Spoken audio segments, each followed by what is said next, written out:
Welcome to انٹیلیکچوئلز avenue. آج ہم things fall apart کے پارٹ 3 کو ڈسکس کریں گے، جو کہ چیپٹر نمبر 20 سے لے کر 25 تک یعنی 6 چیپٹرز پر کنسسٹڈ ہے۔ یہ اس ناول کا لاسٹ پارٹ ہے۔ پریویس لیکچرز میں ہم اس کے فرسٹ 2 پارٹس کو ڈیٹیل میں ڈسکس کر چکے ہیں۔ ان لیکچرز کی پلے لسٹ کا لنک ڈسکرپشن باکس میں موجود ہے۔ چیپٹر 20 میں بیان کیا گیا ہے کہ یوموفیا واپس آنے کے بعد اکونکو نے یہ فیصلہ کیا کہ ایگزائل میں جو اس کے 7 سال ضائع ہوئے تھے اب انہیں کسی طریقے سے کمپنسیٹ کرنے کی کوشش کرے گا۔ اگرچہ نوائے اسے بہت زیادہ مایوس کر چکا ہے، لیکن وہ اپنے باقی 5 بیٹوں سے پر امید ہے کہ وہ اس کی مدد کریں گے اور اس کے نام کو روشن کریں گے، اور خاص طور پر اسے اپنی بیٹی یعنی ایزنما پر بھی بہت زیادہ فخر ہے، جو کہ اب ایک بہت ہی خوبصورت جوان لڑکی بن چکی ہے۔ اب اس کی بیماری کا دورانیہ بھی تقریباً ختم ہو چکا ہے اور اس کے لیے موبانٹا میں بھی بہت سے رشتے آئے تھے، لیکن اس نے انکار کر دیا کیونکہ وہ جانتی تھی کہ اس کا باپ اس کی شادی اس کے اپنے قبیلے یعنی یوموفیا میں ہی کرے گا۔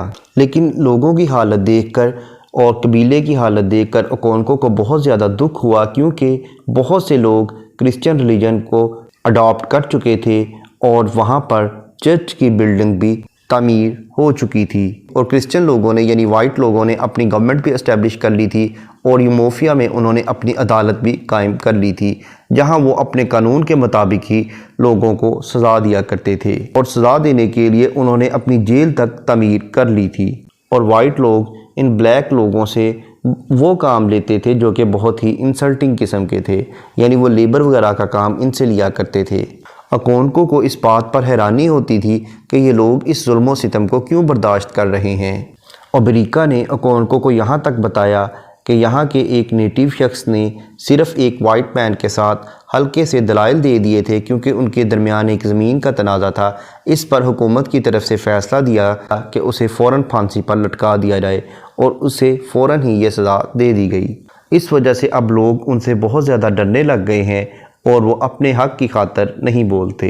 اور اس نے اس کے علاوہ یہ بھی بتایا کہ کس طرح سے وائٹ مین خاموشی سے تبلیغ کرنے کے بہانے، اپنے مذہب کو پھیلانے کے بہانے آیا تھا، لیکن چرچ تعمیر کرنے کے بعد کس طرح سے اب اس نے اپنے پنجے یہاں گاڑ لیے ہیں اور لوگوں سے ان کا مذہب، ان کی رسوم و رواج اور تمام روایات، حتیٰ کہ ان کی لینگویج تک اب ان سے چھین چکا ہے، اور اس کے اگینسٹ انہیں ہر چیز اپنی طرف سے دے رہا ہے۔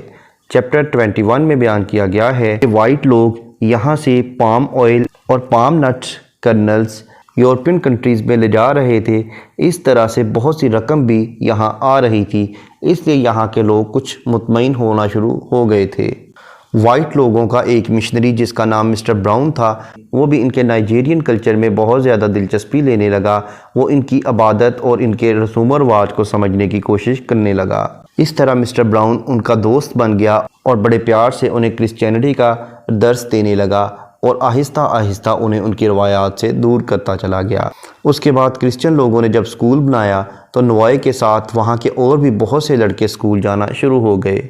اس کے علاوہ مسٹر براؤن بھی وہاں کے لوگوں کو سمجھاتا تھا کہ تعلیم کے بغیر ان کی زندگی فضول ہے، اس لیے انہیں چاہیے کہ اپنے بچوں کو کرسچن سکول میں بھیجیں، جہاں تعلیم کے نام پر در حقیقت کرسچینٹی کی ہی تعلیم دی جاتی تھی اور ان لوگوں کو ان کے کلچر سے دور کیا جا رہا تھا۔ لیکن مسٹر براؤن کی صحت اس کو اجازت نہیں دے پائی کہ وہ مزید یہاں قیام کرے، اس لیے اپنی بیماری کی وجہ سے وہ واپس اپنے ملک چلا گیا۔ جانے سے پہلے مسٹر براؤن ایک مرتبہ اکونکو کے پاس بھی گیا اور اسے بتایا کہ اب اس کا بیٹا نوائے مکمل طور پر کرسچن ہو چکا ہے، حتیٰ کہ اس نے اپنا نام جو کہ نوائے تھا اسے بھی چھوڑ کر نیا نام یعنی اسحاق اپنے لیے منتخب کیا ہے، اور اب وہ اسکول کی تعلیم حاصل کرنے کے بعد ایک کالج میں چلا گیا ہے جو کہ کرسچن لوگوں نے ایک دور دراز کے ٹاؤن میں تعمیر کیا ہے۔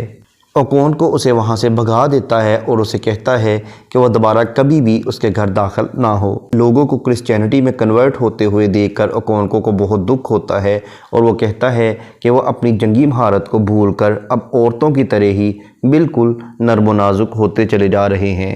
اس لیے وہ کہتا ہے کہ اب تھنگس فال اپارٹ کا ٹائم آ گیا ہے، یعنی اس قبیلے کے رسوم و رواج اور حتیٰ کہ ریلیجن تک مکمل طور پر ٹوٹ پھوٹ کا شکار ہیں اور بکھر چکے ہیں۔ چیپٹر 22 میں بیان کیا گیا ہے کہ مسٹر براؤن کے جانے کے بعد وہاں پر اس کی جگہ ایک نیا شخص آتا ہے جس کا نام ریورنڈ جیمز سمتھ ہے، لیکن وہ مسٹر براؤن سے بہت ہی مختلف ہے اور اس کا مزاج بہت ہی سخت ہے۔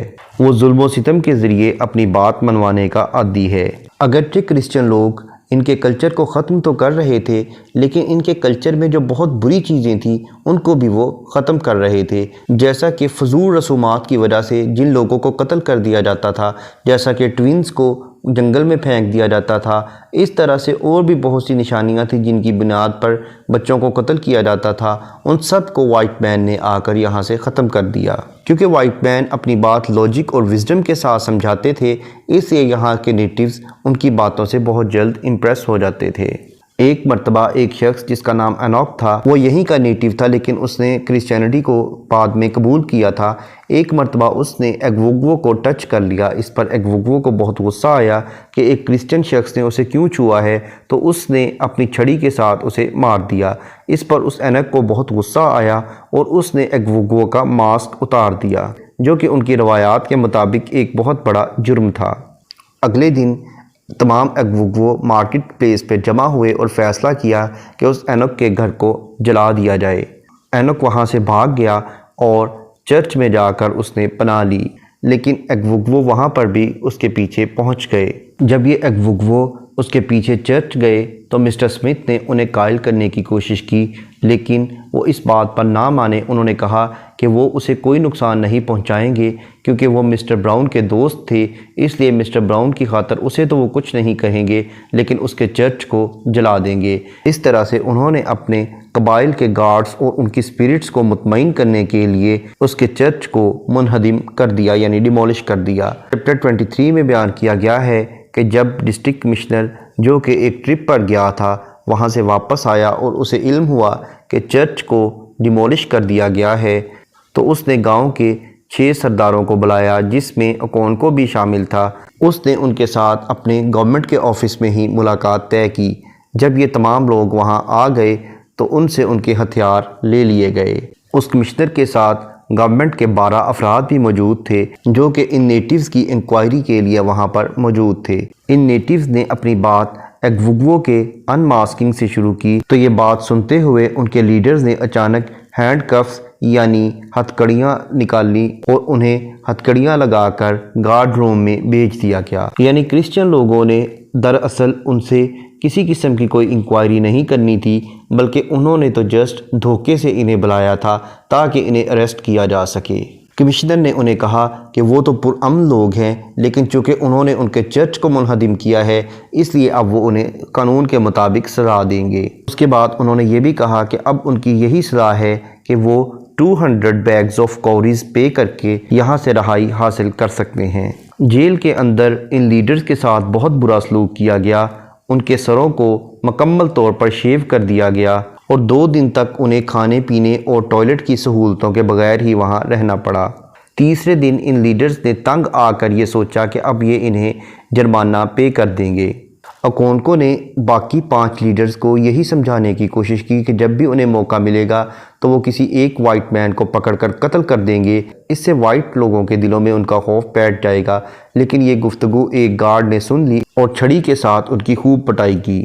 اس کے بعد گاؤں والوں کا غم و غصہ دیکھ کر وہاں کے گارڈز نے گاؤں والوں کو بتایا کہ اگر وہ 250 بیگز آف کوریز پے کر دیں گے تو وہ انہیں آزادی دے دیں گے، یعنی 200 بیگز تو سیدھے گورنمنٹ کی طرف چلے جائیں گے اور باقی کے 50 بیگ وہ اپنے لیے رکھیں گے۔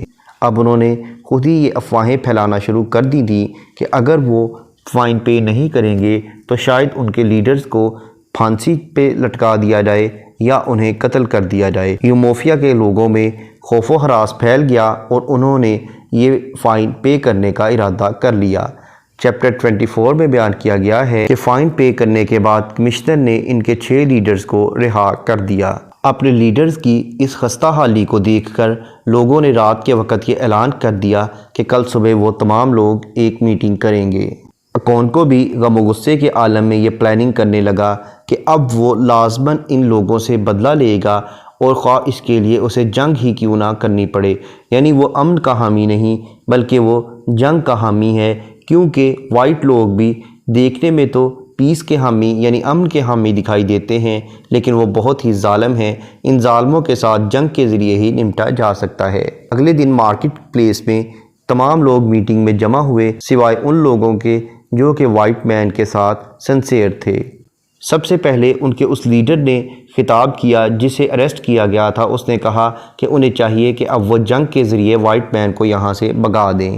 اچانک اس میٹنگ کے دوران عدالت سے 5 میسنجر وہاں آ جاتے ہیں۔ اکونکو انہیں روکنے کے لیے آگے بڑھتا ہے، لیکن میسنجر اسے یہ کہتا ہے کہ وائٹ مین کا حکم ہے کہ فوراً اس میٹنگ کو روک دیا جائے۔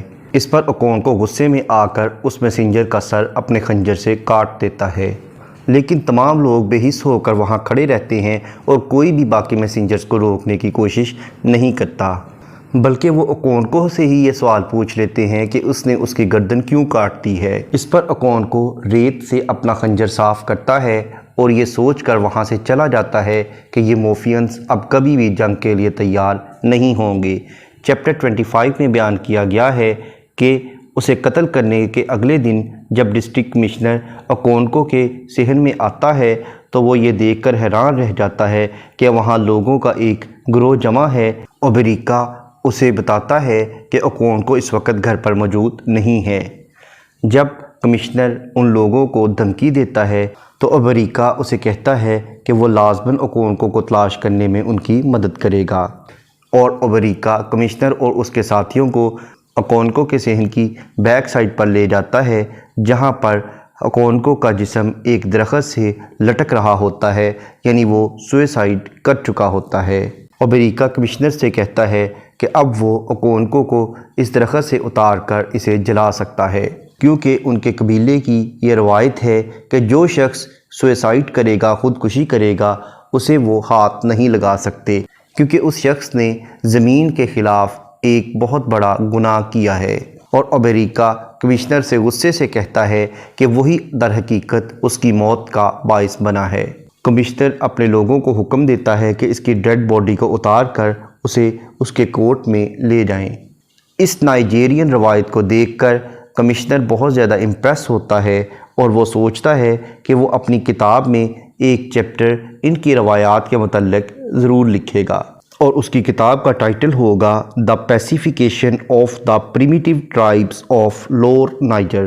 یہاں پر یہ ناول کمپلیٹ ہوا۔ اس کے بعد اس ناول میں بہت سے سمبلز بھی یوز کیے گئے ہیں، جیسا کہ اگر ہم اس کے ٹائٹل کو دیکھیں تو اس کا ٹائٹل ہے تھنگس فال اپارٹ، یعنی چیزوں کا بکھر جانا، منتشر ہو جانا یا ٹوٹ پھوٹ کا شکار ہو جانا۔ تو یہ اس چیز کا سمبل ہے کہ ایبو کلچر میں تمام چیزیں، تمام ٹریڈیشنز، ان کی روایات اور ان کے کسٹمز مکمل طور پر شیٹر ہو گئے، مکمل طور پر ختم ہو گئے۔ اس کے علاوہ اگوگو ایبو کلچر میں ایک باقاعدہ گورنمنٹ سسٹم کا سمبل ہے، اور لوکسٹس کولونائزرز کا سمبل ہے کہ جس طرح سے لوکسٹس شروع میں بہت تھوڑے تھے، لیکن آہستہ آہستہ انہوں نے پورے ایریا کو اپنی لپیٹ پہ لے لیا، اسی طریقے سے ہی وائٹ مین یا کرسچنز نے بھی آہستہ آہستہ پورے کے پورے نائجیریا کو اپنے قبضے میں لے لیا۔ اس کے علاوہ ییمز پراسپیرٹی اور پرائڈ کا سمبل ہے، جیسا کہ یہ ایک میل کراپ ہے، اس لیے یہ مینلینس یعنی ان کی مردانگی کا بھی سمبل ہے۔ اس کے علاوہ فوک ٹیلز وہاں کے کلچر اور بچوں کی اپنے بڑوں کے ساتھ ایسوسیشن کا سمبل ہے، اور بچوں کی تربیت کا سمبل ہے۔ اس کے بعد فائر یعنی آگ اکونکو کے غصے کا سمبل ہے، جو کہ آخر پر بجھ گئی، یعنی آخر پر اکونکو کا غصہ بھی لوگوں کے حالات، اپنے ارد گرد کے حالات کو دیکھ کر ختم ہو گیا۔ اس کے بعد اکونکو ایبو کلچر کے مینلینس اور بریوری اور اس کے علاوہ سیلف رسپیکٹ کا سمبل ہے، جبکہ اس کا بیٹا نوائے ٹرانزیشن کا سمبل ہے کہ کس طرح سے وہ کرسچینٹی میں کنورٹ ہو گیا۔ اس کے بعد یونوکا کا کریکٹر لیزینس کا سمبل ہے، اور ریسلنگ کے جو مقابلے ہوتے ہیں وہ مینلینس اور بریوری کا سمبل ہے۔ اس کے بعد یوچنڈو ہاسپیٹیلٹی یعنی مہمان نوازی اور اسسٹنس یعنی مدد کا سمبل ہے۔ اکونکو کی تینوں بیویاں ٹالرنس یعنی بردباری اور تحمل کا، اور اس کے علاوہ ڈومیسٹک لائف کا سمبل ہیں۔ اس کے بعد اگر ہم اس کے تھیمز کو دیکھیں تو اس میں سب سے پہلے کولونائزیشن کا تھیم ملتا ہے، یعنی کولونائزیشن کا مطلب ہے کہ ایک طاقتور ملک کا دوسرے ملک پر زبردستی قبضہ حاصل کر کے اس کی آبادی اور اس کے تمام وسائل پر قابض ہو جانا ہے۔ اس کے علاوہ ٹرائبل سسٹم ملتا ہے کہ افریقہ کا ایک اپنا کلچر تھا جس میں ٹرائبز تھے اور ہر ٹرائب کا اپنا کلچر اور وہاں کی اپنی سویلائزیشن اور ٹریڈیشنز تھیں، اور ان کا فیملی سسٹم بہت زیادہ سٹرونگ تھا۔ وہ ریلیجن کے بلیور تھے اور ان کی اپنی لینگویج تھی جس کو چنوا ایچبے نے بہت زیادہ استعمال کیا ہے۔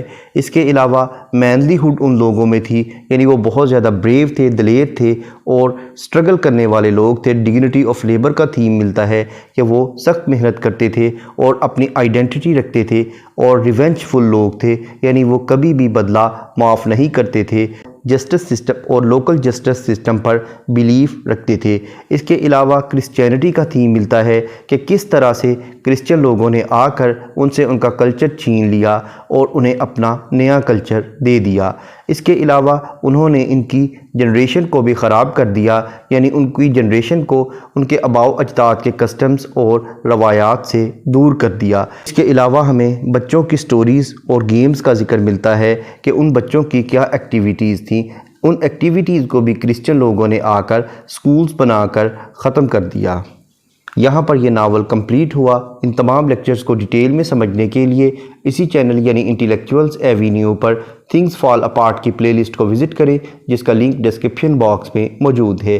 Thank you for attending this lecture.